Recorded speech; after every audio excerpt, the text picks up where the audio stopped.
But we thank you so much for joining us. We're joined by local entrepreneur Amica Coleman, owner of Strands of Faith, and also amicacoleman.com. We have our entrepreneurship class here at Velma Jackson High School, and we're recording this for our friends at Germantown High School, Ridgeland High School, Madison Central High School, the Academic Options Center, and for our YouTube channel as well. So make sure that you like and subscribe to that. We got a lot of great business owners, like we spoke about, we have this entrepreneurship class. We're starting about the beginning of a business, how it starts, things you plan, the struggles of Black business owners, especially in the Mississippi area.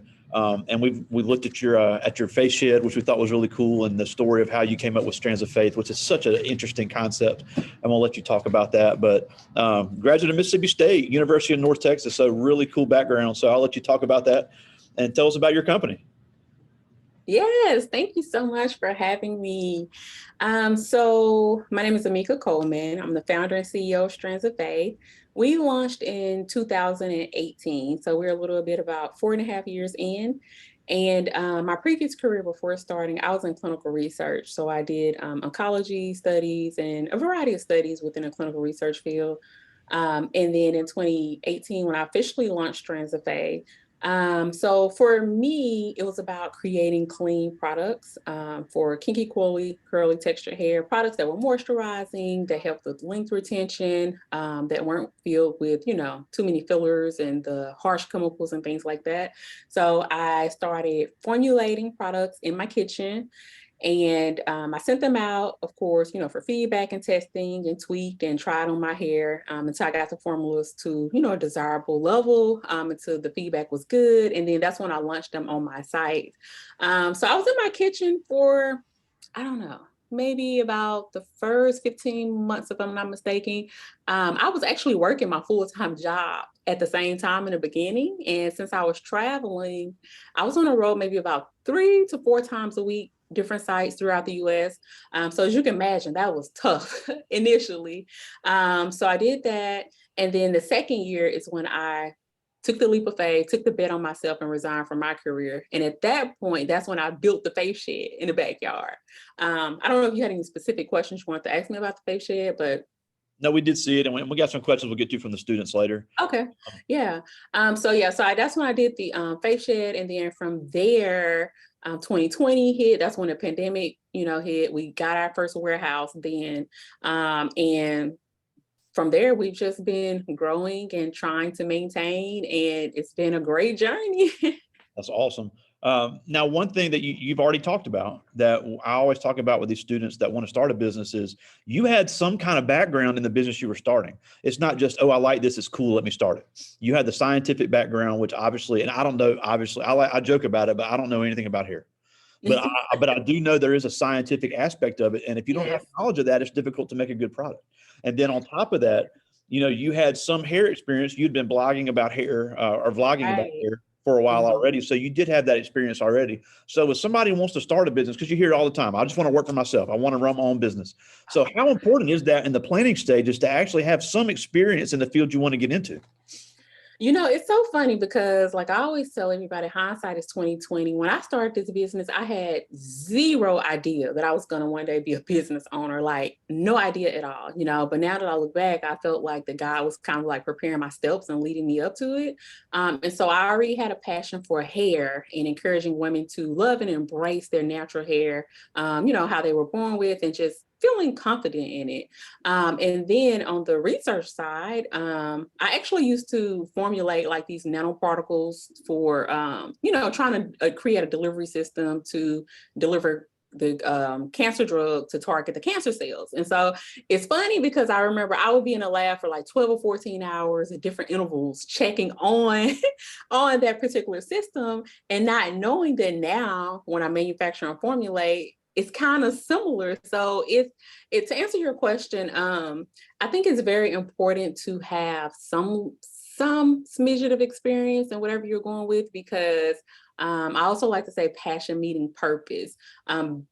building a business from the ground up is going to be hard, right? So you have to have something that's going to keep you there when the rough get going. So it can't be something that you just think, oh, I'm going to do this just to make a lot of money. Like if the passion is not there, if the purpose is not there, it's not going to, in my opinion, be sustainable for the long term. So I definitely think having some background and experience in whatever you're trying to start is an advantage.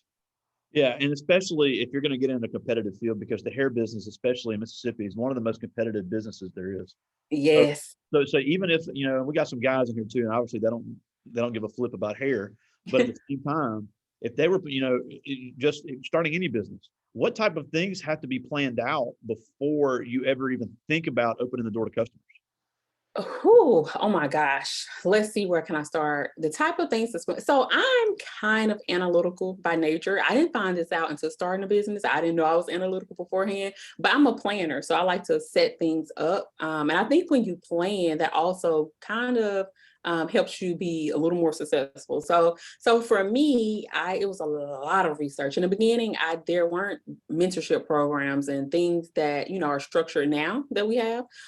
So it was a lot of Google researching things like how to set up an LLC, which I know a lot of people too, funds are going to be limited in the beginning. So you have to be as resourceful as possible. And some people will try to go and pay someone to set up something. And the reason why I don't like that as much is because a lot of people end up getting bamboozled.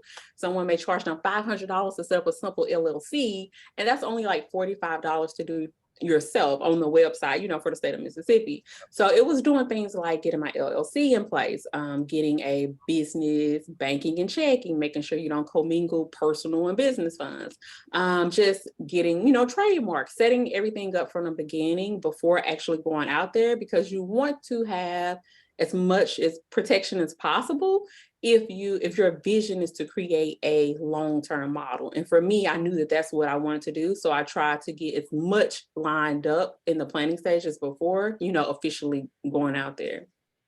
Yeah, and one thing, I have business owners from all over the country, and they always ask them the same thing about what did you have to learn as you went? Because, for example, last year I had a doctor, and she said I learned all about patient care. I could heal any disease in the world, but nobody ever taught me how to run a business. So yeah, so and she's had to learn on the fly. So what type of things do people Yes. would you suggest people learning before they get into this? Because obviously you can have a great vision, you can have a great product, you can have great packaging, you can have a great slogan, but at the end of the day, it comes down to the day-to-day operations. So what are the things that you had to learn when it comes to running the business? Oh my gosh, like that can be a 2-hour discussion within itself, but let me see if I can kind of condense it. So for me, I would say the biggest thing, and I'm still learning, obviously, but the biggest thing I will tell anybody to, if you're going to start a business, invest heavily in learning marketing. Marketing sales is the lifeline of a business. You have to bring in revenue to keep a business going. So I would say marketing, read books on it, take classes, join masterminds, invest in programs, do everything that you can to learn how to market your particular service or business. So marketing is one piece. You have to learn communication skills. Like for me, I believe it or not, I tell people this, like I'm very introverted. I'm a super introverted person. I like to consider myself to be shy at times. But the thing is, when you're building a business, you're going to be the main force, driving force to making connections, to making sales, all those things, to make sure your business is successful. So that's something that you will develop it over time. Obviously, my confidence level now compared to when I first started is much higher. And 5 years from now, I imagine it'll be even higher than now. So it's just being a continuous student, you will never, ever know everything. I don't care if you've been running a business for 30 years, you'll never learn everything. So just being intentional about being a student and learning each day. Yeah, and that's funny you said that you're the face of it, because if you can't sell your product, nobody else can either. And sales, Nope. Yeah. and I still say this as a teacher, sales is the most it's the most desired skill in America. And even if you Yes. want to be an entrepreneur, just working in business, you can have an entrepreneurial mind and still be a great employee. So being able to Right. sell a product to your target market is extremely valuable, whether you're the business owner or whether you're the VP as an employee. And Right. I'm glad you mentioned that, because you can have a great product, You can have a great slogan, great price, great package, but if you can't sell it, you're not going to make the money, because at the end of the day, somebody has to buy it. Exactly. Yes.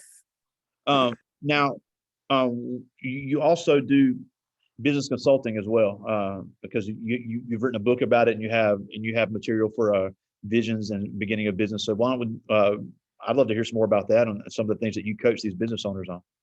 Yeah, so I started kind of consulting a business probably in 2019 before things kind of like started picking up. And for me, my mindset with business consulting is teaching on things that I've already learned up to that point, things that I've mastered in my business level. So I teach up to that level. And so e-commerce is mostly my specialty. So I've been doing a little bit. I haven't been doing it as much lately just because we're in the growing and scaling phase, and I'm trying to, get things in place here as far as team building and things like that. But yeah, so that is something that I do. And I have like an ebook that's like a basic ebook, that talks about that as well. So Yeah, and all those are available on mhm. at Amica, amicacoleman.com. So yes. if anybody's interested in that, amicacoleman.com it has some great resources on that, because it's like you said, sometimes the best teacher is somebody who could be somebody who's already done it. Now you said Right. you've been open 4.5 years at Strands of Faith. So we had some questions about, are you online only? Do you have a brick and mortar location, and do you have any employees, and what are their roles in the company? Yeah, so we are about 95% e-commerce. We do have a few standalone brick and mortar stores that sells our products, and we'll be expanding, as time goes on. But our warehouse is here in Pearl, Mississippi. We have 3 full-time employees. So you have myself, I'm like the CEO, marketer, and all the things still, pretty much. And then we have production manager, we have a shipping manager, and then we have contract employees as well. So I think that over time, building a team has been so essential in the growth as well, because when I started out, I was every single thing, I was still making a product, doing customer service, the marketing piece, like everything. And so you're going to be capped at a certain level trying to do everything, because you just can't. And so I think over time it's important to grow that team and to delegate, so that you can free up space to do more of the CEO duties. And so that's kind of where I am now. I eventually want to get everything delegated off my plate. So it's a continuous process. And as you know, capital and all those things play a part in that. So Yeah, and I'm glad you mentioned the contract employees as well, because more and more businesses are gearing toward businesses. So there are businesses out there that gear to work with small businesses. I have a friend in New Jersey that she has a small business where she specializes as being the accounting for small businesses owned by Black women. yeah, So you have companies like that are out there. You don't have to bring them on full time. You can say, hey, I don't know how to do this. We would love to hire you for X amount of time, and fill exactly. out those roles. So how important, because a lot of business owners too, they think, I don't want to pay for that, and they want to do it on their own, and it winds up costing. So how important is it to look at Listen, that as well? it is so important to be able to utilize contract employees. I always say your main employees, the people who are going to kind of like be the lifeline of the business, have them as full-time employees and come in. Things that you're able to contract, you definitely want to do that. When you're in a place where obviously you aren't able to support a full-time role in-house, let's just say for the example you use as an accountant, you can contract that out. Get a CFO or an accountant or a bookkeeper who can handle it for you, and you just pay that fixed flat fee per month. And then the benefit of that is you don't have to worry about payroll taxes and sales tax, all the different taxes that comes along with having a full-time staff member. But then also you can do this in whether it's even social media content. You can get a contract person. You can start off with contract until the workload becomes so much that you need to bring someone in-house, and revenue can support that. So I think being able to utilize freelancers and contract people is very essential, especially in the beginning and even as you continue to grow. Yeah, and even if somebody is a full-time employee somewhere else, they're always looking for freelance work. So those Right. people are easy to find, but it's important to utilize them not only to save costs, but to make sure your brand gets out there the way you want it, especially if you're not trained in something. Because I'm not a Exactly. finance person. If I was starting a business tomorrow, I would have to hire somebody to do the accounting, because I'd be clueless. So Yes. that's extremely, that's extremely important to not try to do too much to save cost. Now, and along with costs, we were impressed with some of your packaging we saw in your video. And I thought it was great. Now, the point I made to the students here is that you can change, little things like that, like packaging, can increase revenue because the word I always use is perceived value. Right. If you have a nice package, now you're not ripping anybody off. You still have a great product, but you have that great package. Somebody's like, oh, they took the extra time to do this. It's a more personal touch. Even if it's $1 more, $1 more you're charging, that adds up in sales. So what are some other things that you do to make yourself set apart to give that perceived value where you can increase the revenue? So yeah, packaging is a good start as well. And specifically when you go into retail, since you'll be next, up next to so many other brands and having to stand out and things like that. But for me, like when you're on e-commerce and the customer may not necessarily see, touch, well, they'll see it, but they won't feel or, visually see it on the shelf beforehand. I think that perceived value, you can communicate that through your messaging. For me, email marketing. Email marketing is super important. It's a big part of revenue. And I think a lot of small business owners kind of skimp out on that part or kind of leave it by the wayside. But being able to have that touch point to speak directly to your customer through that perceived value, you can talk their language, speak directly to whatever solutions they need. And that helps tremendously with revenue, especially being a continuous or sustainable source of revenue where you aren't solely focused on acquiring new customers all the time, so I would say that's one way to touch on that perceived value is through email marketing communication. Yeah, and then with the packaging as well, if somebody say, hey, I just got this in the mail, and it puts it on Instagram, they're marketing. Yes. Oh yeah. Visually. Yep. And that's the one thing when I first started, I invested in a graphic designer to create my packaging because I know, some small businesses, if you're limited on funds, they may print off labels from something at home or something. But for me personally, that was part of the vision to start out as a professional brand, even though I was just starting out. And I remember one time when I went to the expo for the first time, a customer made that comment. They were like, oh my gosh, I would have never known you just started. You look like an established brand because the packaging is, is appealing. So having that, if you can, is very important because it just gives you a leg up as far as looking like you got things together, And obviously the type of packaging would depend on your target market, but in a female oriented company, those bright colors and all the, I think it does really well for your target market, which was, and when we made that point before we were with you, looking at your video, that it really stood out. That was impressive. Thank you. I do have a few questions from the students. These are all seniors. So they're all, and in this class, they all start their own original business concept. But the first one is the only female with me today, and this is Octavia Johnson. And she has a few questions, and she wanted me to ask all of them. So some of them I have no idea what I'm talking about. But she asked, what are some good protective styles, or what are some good styles to protect your natural hair?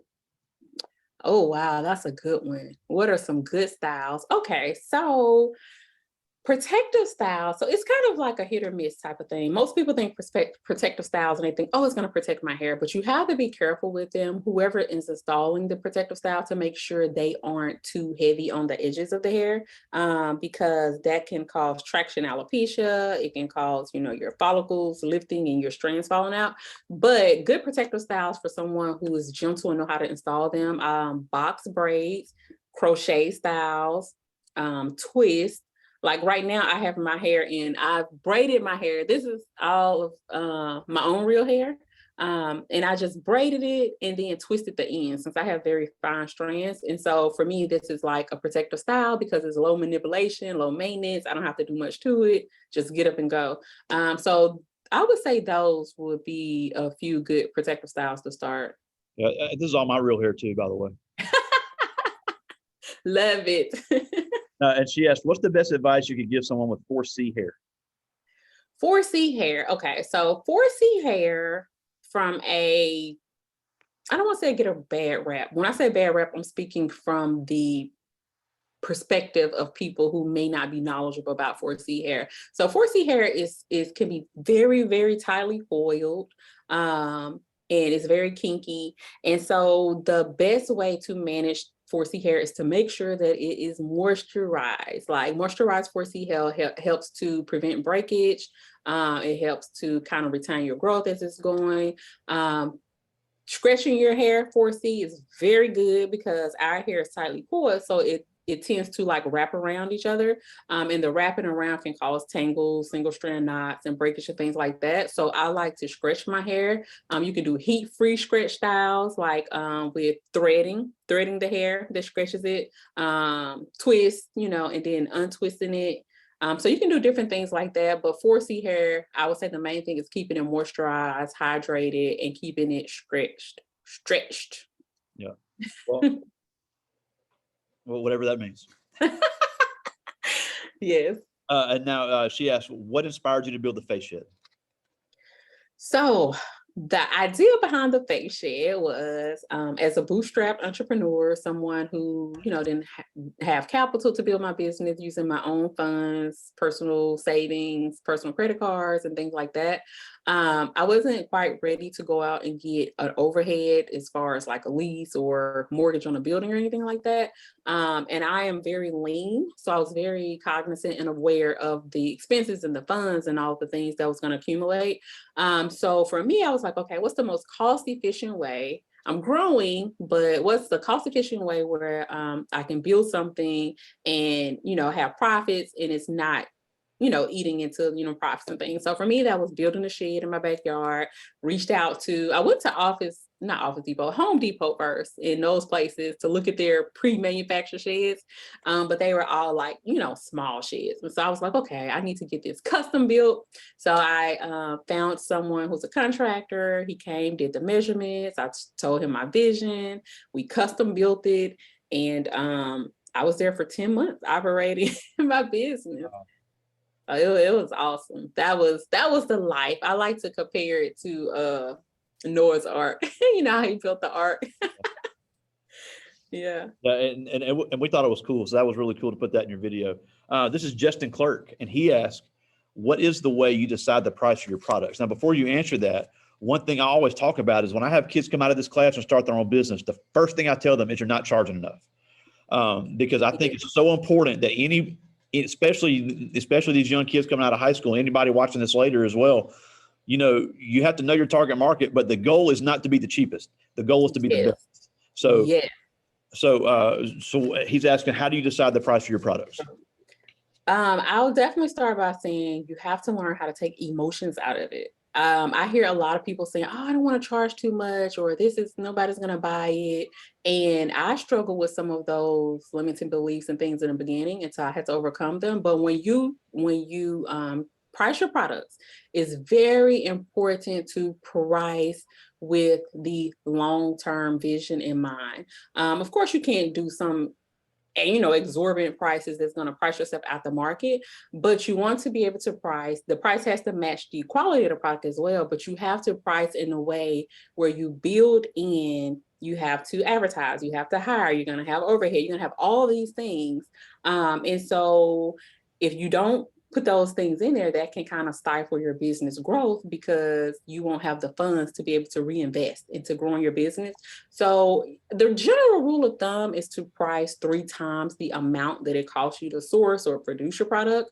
That's general. I like to say, go a little bit above that just for all the reasons that I've mentioned. So you definitely want to just keep in mind from the beginning because it's so much easier to decrease a cost than it is to raise the cost once it's out there. Yep. And then it's important too, you have to think about people will pay for convenience. So if you can do something little that somebody else doesn't do, yes, we'll get into more to competition in this class later, but you can look at the competition. Hey, they're not doing that. I'm making a similar product. I can do this and charge $1 more. That adds up. Exactly. Little stuff like that. And it's always like, your unique selling position, like what makes you different. You can charge for all of those things. And like you say, convenience is the biggest thing because quite frankly, a lot of people, especially Generation Z, they're becoming more savvy. They can go in the kitchen or wherever and make their products. But the thing is, it could be costly making your own products because you're working at a smaller amount and you have to you're buying more ingredients for a smaller amount. So it can cost more. So the convenience of having it already put together for you, something that's effective, like people pay for convenience every day. Like think about all the things we pay for that we can do. Fast food is an example. We don't need to eat fast food. You can make some healthy food at home, but you're, paying for that convenience. So and that can be, that can be hidden in shipping cost, all, in the packet, all that stuff is ways that you can give the perceived value. This is Brian right. Perry, and he asked, what's the best part about being an entrepreneur? Oh, the best part about being an entrepreneur. Oh my gosh. I would say the best part is being able to create something that you created and putting it out there in the world as a solution, and knowing that you did it, it was your ideas. You're creating and solving, or you're solving problems for people. And when they come out and tell you how much it's impacted their lives or how it's changed their lives, that's a really, really good feeling. Another part is being able to create jobs. Like I'm very big on being able to create jobs within my community. So that feels really good. On the family side, just allowing my kids to see me go through the process and building a business and seeing how it is, like all of these things are so normal to them now. Like when I say I'm going to the faith house, they know what that means. They're like, I want to go to the faith house.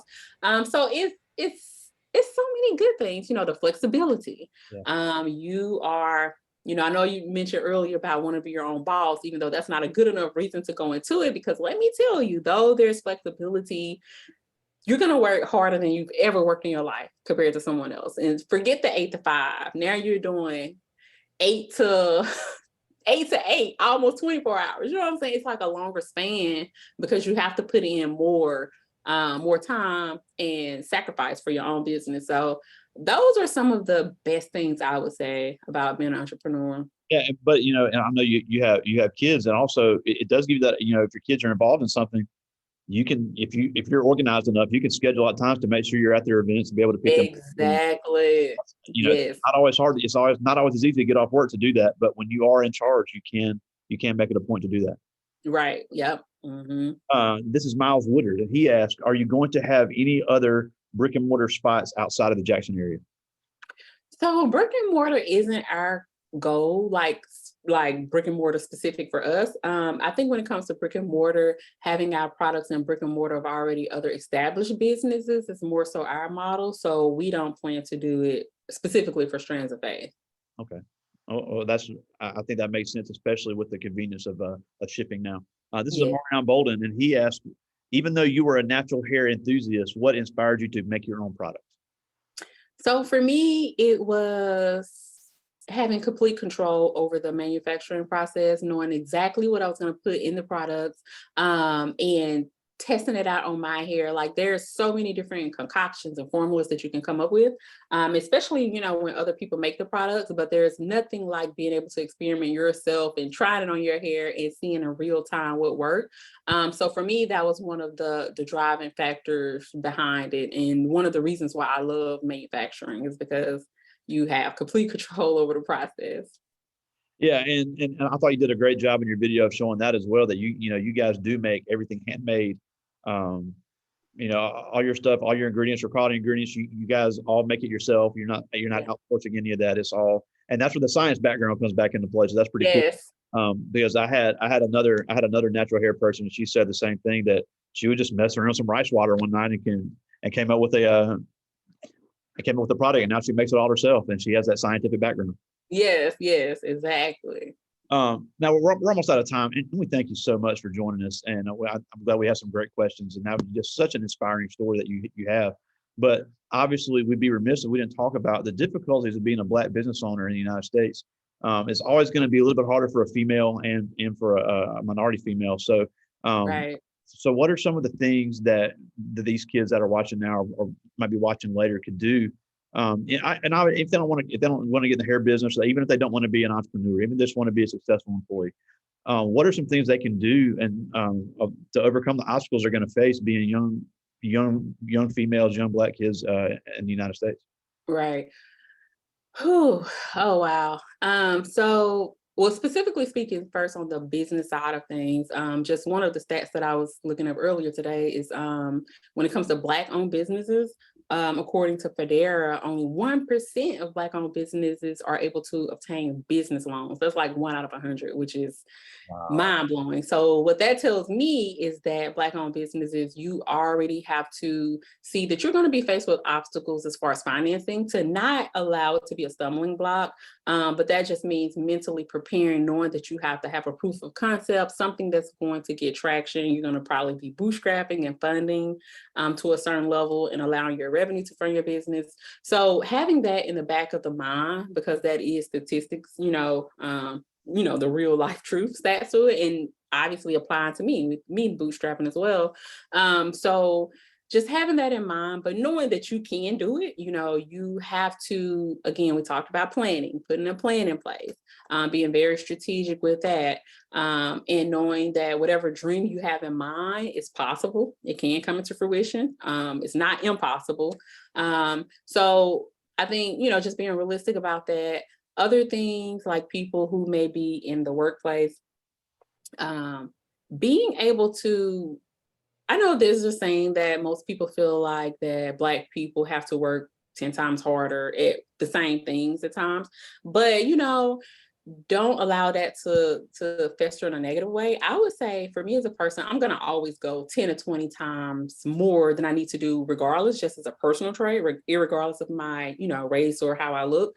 And I think for the right people, that takes you far. That takes you a long way in general. Good people who recognize great attributes, that can lead to promotion, that can lead to, elevation, that can lead to a lot of things. And even in your own business, you just have to carry these positive mindsets, be optimistic. You have to have a strong something, for me, my faith, but you have to have something strong enough to move you that when times get tough or when things seems like they're stacked against you, that you're going to make it through. Like, you just have to believe it. It's like a mental thing. I tell people all the time, a lot of things that keep people from progressing forward is it's really the mindset. It's the limiting beliefs. It's the way you believe. So just having a strong support system, connecting with other like-minded people who are already where you're trying to go, or, trying to go there as well, can help keep your mental in a good enough space, so that you can succeed and continue to move forward.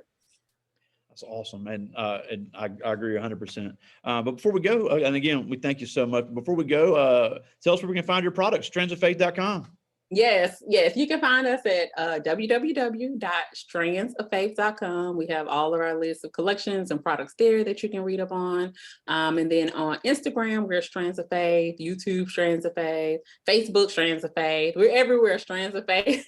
So just type us in and we'll pop up somewhere. Yeah. And even for the guys, you guys have great gift sets to give to moms and grandmothers and sisters and things. So so all the guys, you can still shop them and buy things for the females. I think they'd really appreciate a great product. So keep that in mind as well, especially with your great packaging. You got something, it's really good when it comes. So I think the ladies would appreciate that if you guys wanted to buy from them. But again, Amica Coleman, Strands of Faith, we thank you so much for joining us. Thank you so much for having me. All right. I'll talk to you soon, my friend. Okay. Talk to you soon.